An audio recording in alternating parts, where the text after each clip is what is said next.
Man, I'm built different, period. I'm just built different, man. And I've always had an eye, discipline, and a work ethic that I've had at a young age that I just apply it there. This is an air pocket cushion made of high-density polyethylene with a series of bubbles that can be popped. It's called bubble wrap or bubble wrap, depending on where you are in the world. And it was invented by accident.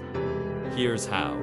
The year was 1957, and two engineers from a company called Sealed Air Corporation were trying to invent a new type of paper that could keep food fresh longer. The paper would have tiny holes punched into it, so carbon dioxide inside the food could escape while oxygen would be kept out. Their plan was to sell this perforated paper to grocery stores, who could then use it to wrap meat and other perishables. Their invention turned out to have a couple of problems. First, some of the holes were too big. Second, when they tried to package meat in it, the paper got torn and crumbled. And third, most importantly, it ended up looking like an air pocket cushion instead of a flat sheet of paper. They had just invented bubble wrap. But the story doesn't end there.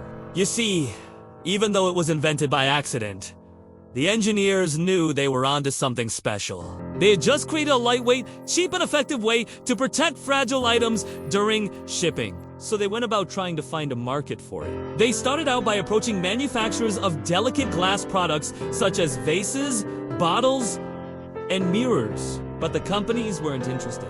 They had been cushioning their products with sawdust, wood, shavings, and straw, and had no reason to switch to a strange new material, not one to give up. The engineers then tried selling bubble wrap to the military. After all, what's more fragile than an expensive piece of electronics? But the military wasn't interested either.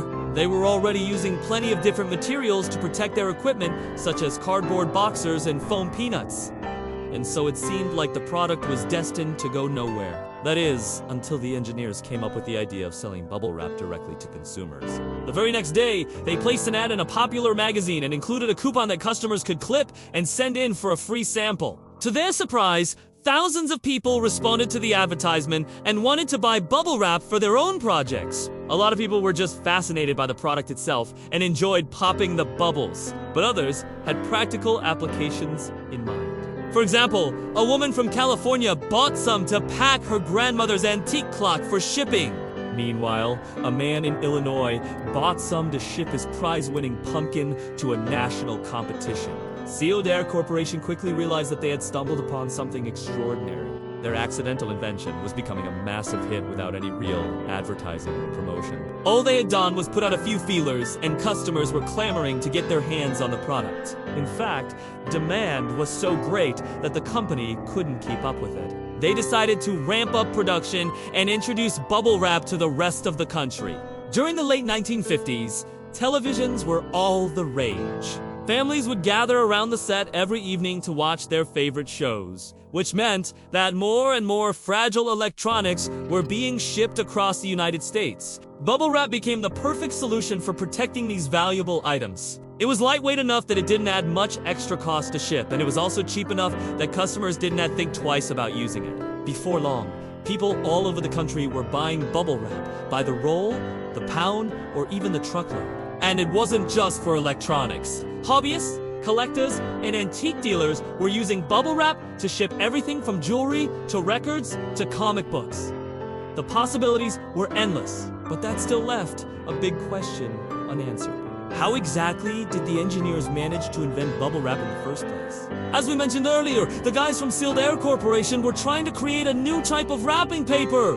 Their invention had to be able to let carbon dioxide escape while keeping oxygen out. At the time, food packaging wasn't nearly as advanced as it is today. Most groceries were still sold in bulk, and packages were often flimsy and unsealed. This led to food spoiling quickly and customers having to throw away old or rotten produce. The engineers at Sealed Air thought they could solve this problem by punching a bunch of holes into a plastic bag. If the gas inside the food could escape while the oxygen outside couldn't get in, the food would stay fresher for longer.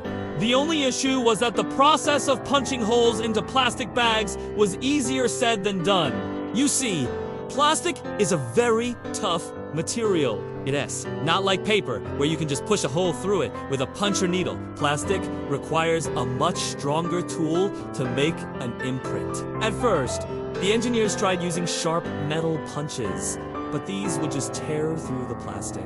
Then they switched to heated metal plates, but this melted the plastic instead of punching a hole through it. Finally, they hit upon the idea of using a special type of plate that wouldn't melt the plastic, but would leave behind a raised bubble pattern. The plate worked perfectly.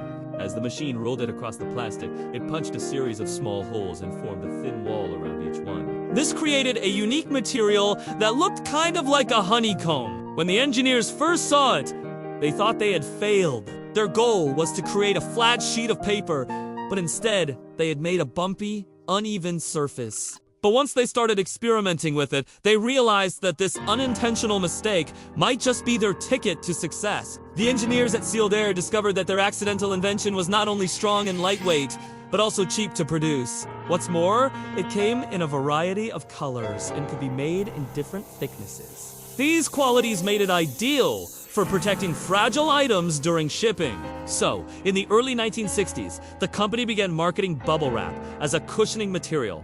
They introduced it to several industries, including glass manufacturing, electronics, and food processing. But none of them were particularly interesting. You see, these industries had been using other types of packing materials for years and did unsee why they should switch.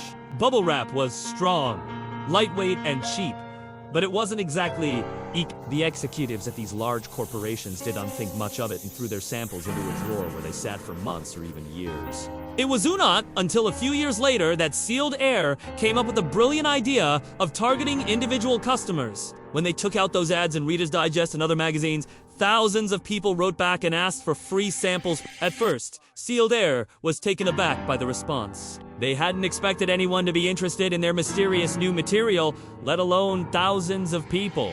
But they sent out the samples anyway. And the rest, as they say, is history. Today, bubble wrap is sold all over the world. You can buy it in stores, online, or even by the roll from some manufacturers. It comes in different sizes, thicknesses, and colors, but it all boils down to the same thing: a cheap, lightweight, and effective way to protect fragile items during shipping. Even though it's been around for decades, bubble wrap remains popular because it does what it's supposed to do. And really, what more could you ask for? We're not sure who invented the word, but we do know who trademarked it. The word bubble wrap was trademarked by Sealed Air Corporation, the same company that invented the product in 1957. Since then, they've successfully defended their trademark against several companies that tried to use it. In fact, a British packaging company called J.S. Dillon tried to sell bubble wrap under the name, but they were forced to stop when Sealed Air threatened legal action. If you want to call it bubble wrap by a different name, ULL probably need to come up with something that starts with the letter B, since that S, what Sealed Air has trademarked. Some examples include bubble cushions, bubble cushioning, and bubble pack. So remember, if you ever try to sell your own bubble wrap, don't call it bubble wrap. If you enjoyed this video, please leave us a like and check out some of our other videos. Man, I'm built different, period. I'm just built different, man. And I've always had an eye, discipline, and a work ethic that I've had at a young age that I just kind of